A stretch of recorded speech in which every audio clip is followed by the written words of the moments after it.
Hola, ¿cómo están? A todos y a todas, aprovecho para saludarlos. Hoy vamos a dar comienzo al abordaje de las didácticas específicas, en este caso las didácticas por niveles, y vamos a comenzar, como adelantamos en el encuentro sincrónico, con la didáctica del nivel inicial y del nivel primario.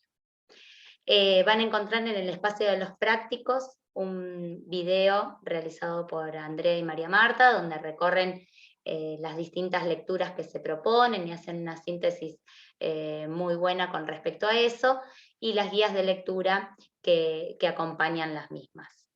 En este sentido, este video, la intención es recuperar categorías centrales de los textos para que puedan retomarlas luego en el debate que vamos a realizar en los foros.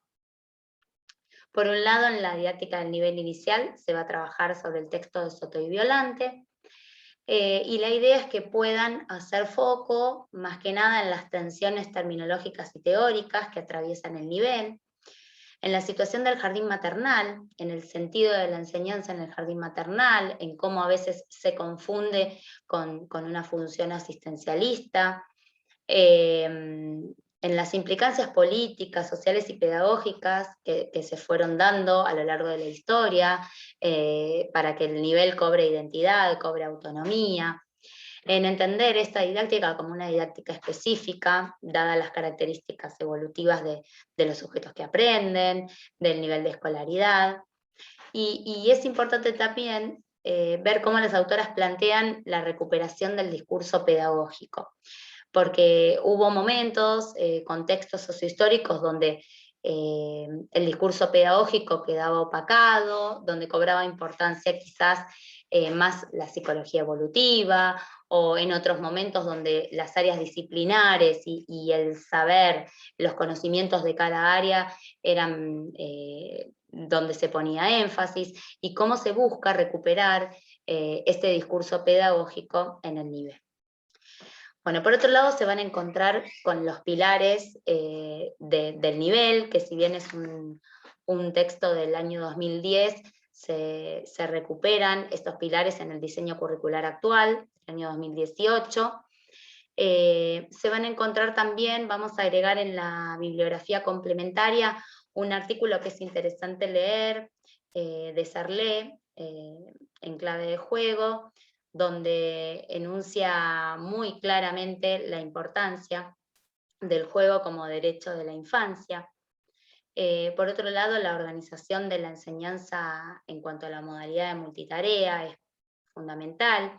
Es una de las cosas en las que bueno, de hecho la cátedra hace mucho hincapié.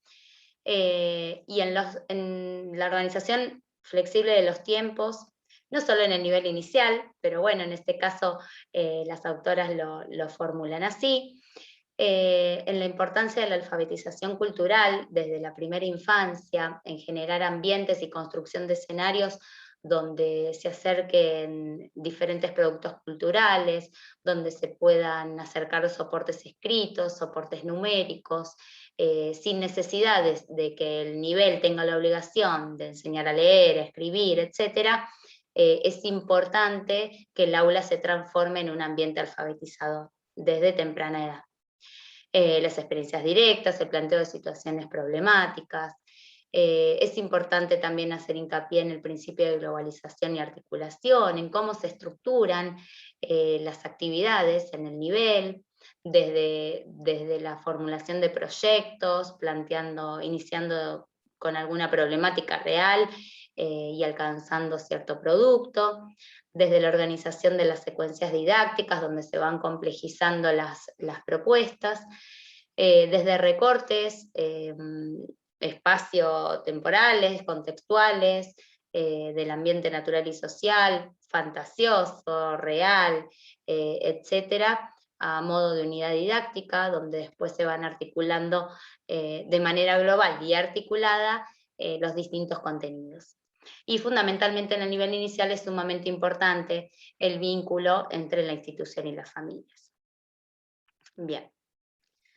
Bueno, por otro lado, las autoras nos hablan de por qué, finalmente, con todo lo que fundamentan, es necesaria una didáctica de la educación inicial para atender a los niños de la primera infancia. Entendiendo que se abarca desde los 45 días, que es el jardín maternal, hasta los 2 años, y luego el nivel inicial hasta los 6. Por otro lado, y un poco lo charlábamos recién, el currículum en la educación inicial fue atravesando también por diferentes concepciones pedagógico-didácticas.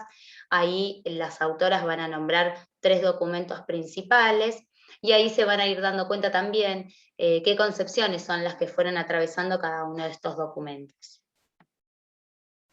Bueno, y finalmente con respecto al nivel inicial, ahí tenemos una lupa con un signo de pregunta. Estas son formas de enseñar que propone el nuevo diseño, que si bien, como les decía recién, retoman las ideas de Soto y Violante, agregan, hacen como un agregado de estas formas de enseñar. A lo que nosotros nos interrogamos y preguntamos, y es lo que queremos un poco debatir en el foro, si estas formas de enseñar son privativas del nivel, y por qué están prescriptas, ¿no? Si es tan necesario. No sé, lo debatimos, nos leemos en el foro. Bueno, por otro lado, se van a encontrar con 2 textos relacionados a la didáctica del nivel primario, uno de Dussel en un texto de Terici, y uno de Terici en un texto de Frigerio y Dicker.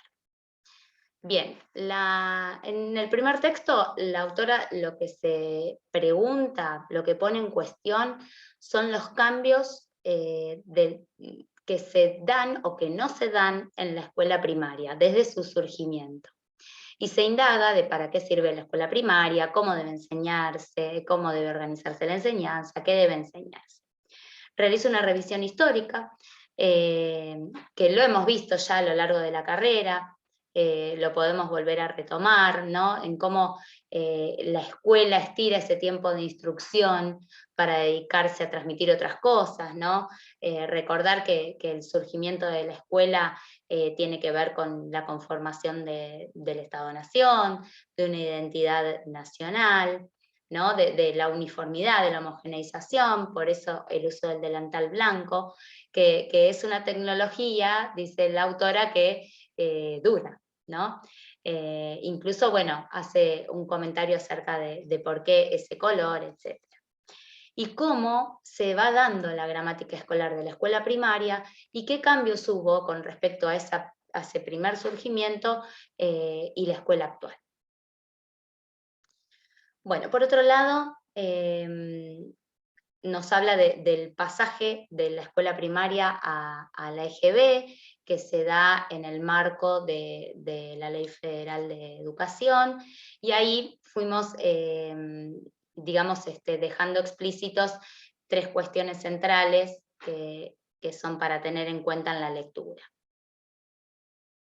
Bien. Por otro lado, se deja planteado entonces que es necesario atender a nuevas alfabetizaciones.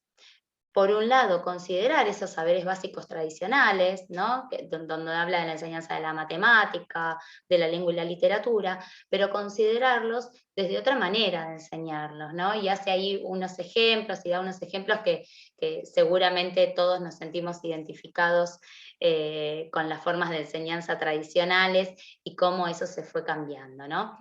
Y por otro lado, propone incluir saberes, relaciones y tecnologías que sean útiles para la vida en la sociedad actual. ¿Mm? Bien, después nos vamos a encontrar con el otro texto, un texto breve, pero muy rico también, donde nos hablan del aprendizaje monocrónico, ¿no? Con la idea de que existe un único camino de desarrollo según los niveles uniformes, ¿no? Esta enseñanza que se organiza en grados, donde se necesita aprobar uno para pasar al otro, lo pone en cuestión, ahora no, lo vamos a ver, y habla de la noción de cronosistema, como una organización del tiempo escolar, todo está organizado, ¿no? Los niveles de escolaridad, los tiempos escolares, los tiempos de recreación, los tiempos de trabajo, etc. Bueno, y en este sentido es donde la autora propone que esta monocronía, donde todo tiene que ser en el mismo momento y para todos igual, se encuentra en crisis. Y deja las puertas abiertas para pensar en posibles cronologías de aprendizaje, diversas cronologías de aprendizaje, que por supuesto requieren de otro esfuerzo por parte del docente, en trabajar la heterogeneidad del aula, ¿no? Y esta es otra idea para que podamos debatir en el foro, de qué posibilidades y qué limitaciones nos podemos encontrar en la idea de trabajar con las cronologías del aprendizaje, con esta heterogeneidad del aula, ¿sí? Van a encontrar de todas maneras la consigna escrita, pero es esta misma que yo les fui adelantando. Bueno, aquí me despido, ya saben que seguimos comunicados por los distintos medios del aula virtual y por los grupos de WhatsApp, y en lo que necesiten, ya saben. Bueno, adiós.